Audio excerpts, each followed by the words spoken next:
Assalamualaikum warahmatullahi wabarakatuh. Bagaimana kabar kalian pada hari ini? Semoga kita semua selalu dalam keadaan sehat dan tetap dalam lindungan Allah SWT.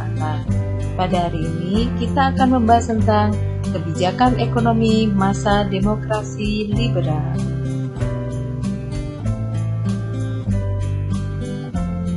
Kebijakan ekonomi masa demokrasi liberal tahun 1950 sampai 1959 antara lain Gunting Safruddin, Program Ekonomi Benteng, Nasionalisasi The Javase Bank, Gerakan Ekonomi Alibaba, Persetujuan Finansial atau FINEC, Gerakan Asad, Rencana Pembangunan 5 Tahun atau RPLT, dan Musyawarah Nasional atau MUNAP. Gunting Safruddin. Setelah Belanda mengakui kedaulatan Indonesia pada Konferensi Meja Bundar tanggal 27 Desember 1949, Indonesia harus membayar 1,5 triliun utang luar negeri dan 2,8 triliun utang dalam negeri. Keuangan negara pun defisit mencapai 5,1 miliar. Inflasi memberatkan masyarakat, harga-harga mahal.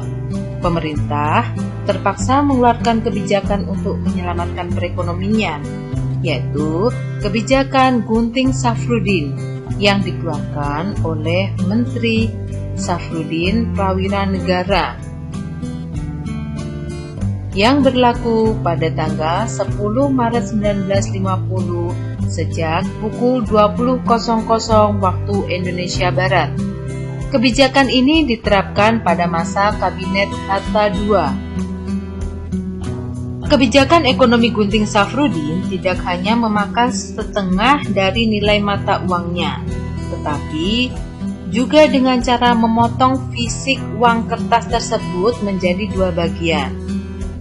Gunting Safruddin diterapkan untuk menggunting mata uang Nica dan mata uang The Javase Bank pecahan 5 gulden ke atas.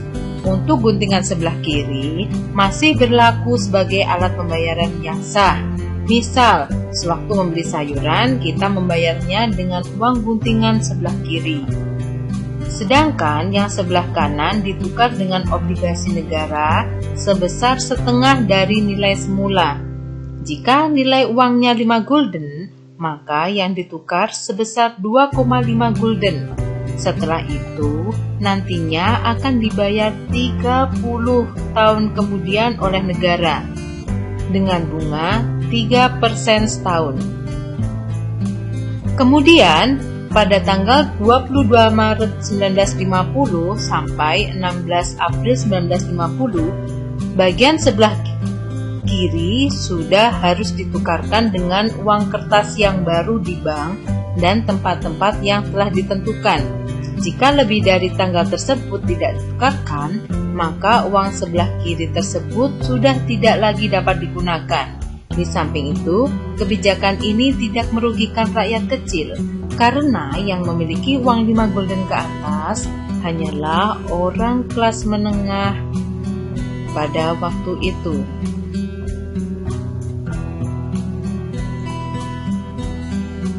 Program Ekonomi Benteng.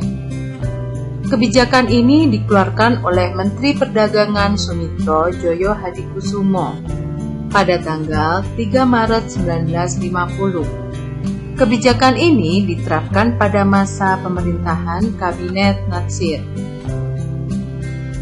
Kebijakan Ekonomi Gerakan Benteng merupakan upaya pemerintah Indonesia untuk mengubah sistem ekonomi kolonial menjadi sistem ekonomi nasional. Upaya ini dilakukan dengan menumbuhkan para pengusaha pribumi. Pemerintah memberikan bantuan kredit para pengusaha pribumi. Pemerintah memberikan bantuan kredit sebagai modal agar para pengusaha pribumi dapat berkembang. Pemberian kredit impor kepada pengusaha pribumi dimaksudkan untuk memicu pertumbuhan perekonomian nasional.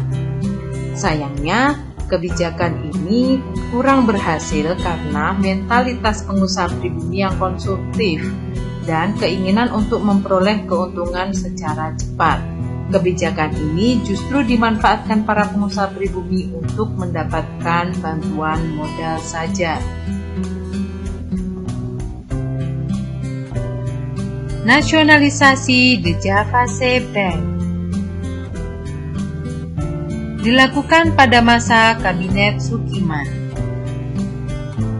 Pada tanggal 19 Juni 1951, Kabinet Sukiman membentuk Panitia Nasionalisasi The Javase Bank yang berdasarkan pada keputusan Presiden RI nomor 122 dan 123. Pemerintah memberhentikan Dr. Howing sebagai Presiden The Javase Bank dan mengangkat Mr. Syarifuddin Prawiranegara sebagai Presiden The Javase Bank yang baru. Pada tanggal 15 Desember 1951, diumumkan Undang-Undang Nomor 24 Tahun 1951 tentang nasionalisasi The Javase Bank menjadi bank sentral. Kemudian, pada tanggal 1 Juli 1953, The Javase Bank berganti menjadi Bank Indonesia. Gerakan Ekonomi Alibaba digagas oleh Menteri Keuangan Ishak Cokro Adisuryo pada Agustus 1954 sampai Agustus 1955. Gerakan ini diterapkan pada masa Kabinet Ali Sastramidjoyo pertama. Sebutan Ali mempresentasikan pengusaha pribumi, sedangkan Baba mempresentasikan pengusaha non-pribumi seperti pengusaha Tionghoa. Tujuan dari gerakan ini adalah memajukan perekonomian melalui kerjasama yang dibangun antara pengusaha pribumi dengan pengusaha non-pribumi. Pengusaha pribumi yang belum berpengalaman dianggap akan mampu belajar dari pengusaha non-pribumi. Namun, program ini mengalami kegagalan karena ternyata pengusaha pribumi hanya dijadikan alat oleh pengusaha non-pribumi agar mendapatkan bantuan kredit modal dan fasilitas lainnya dari pemerintah. Selain itu, banyak pengusaha pribumi yang menjual lisensi impor yang dimilikinya kepada pengusaha non-pribumi. Persetujuan Finansial Ekonomi atau FINEC, Financial Economies Overcomes. Perundingan FINEC diadakan di Jenewa, Swiss pada 1956. Delegasi Indonesia dipimpin oleh Anak Agung Gede Agung. Kebijakan ini diterapkan pada masa Kabinet Burhanuddin Harahap. Hasil perundingan FINEC pada tanggal 7 Januari 1956 adalah 1. Persetujuan FINEC hasil KMB dibubarkan. 2. Hubungan FINEC Indonesia dan Belanda didasarkan atas hubungan bilateral. 3. Hubungan FINEC didasarkan pada undang-undang nasional yang tidak boleh diikat oleh perjanjian lain antara kedua belah pihak. Belanda menolak menandatangani hasil perundingan FINEC, sehingga pemerintah Indonesia mengambil langkah sepihak dengan membubarkan Uni Indonesia Belanda pada 13 Februari 1956. Gerakan Asad digagas oleh Mr. Asad pada Oktober 1956 pada masa Kabinet Ali Sastramidjoyo kedua. Gerakan ini bertujuan melindungi perekonomian warga Indonesia asli dari persaingan dagang dengan pengusaha asing, khususnya Tionghoa.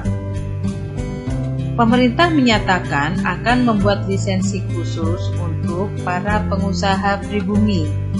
Namun, gerakan ini tidak berjalan sesuai harapan. Gerakan ini memunculkan rasa sentimen terhadap orang-orang Tionghoa. Rencana Pembangunan 5 Tahun atau RPLT. Program RPLT dirancang oleh Badan Perancangan Pembangunan Nasional yang disebut Biro Perancangan Negara yang dipimpin oleh Insinyur Juanda sebagai Menteri Perancang Nasional pada masa Kabinet Ali Sastroamidjojo II. Pada bulan Mei 1956, biro ini berhasil menyusun Rencana Pembangunan 5 Tahun atau RPLT yang rencananya akan dilaksanakan antara tahun 1956 sampai 1961.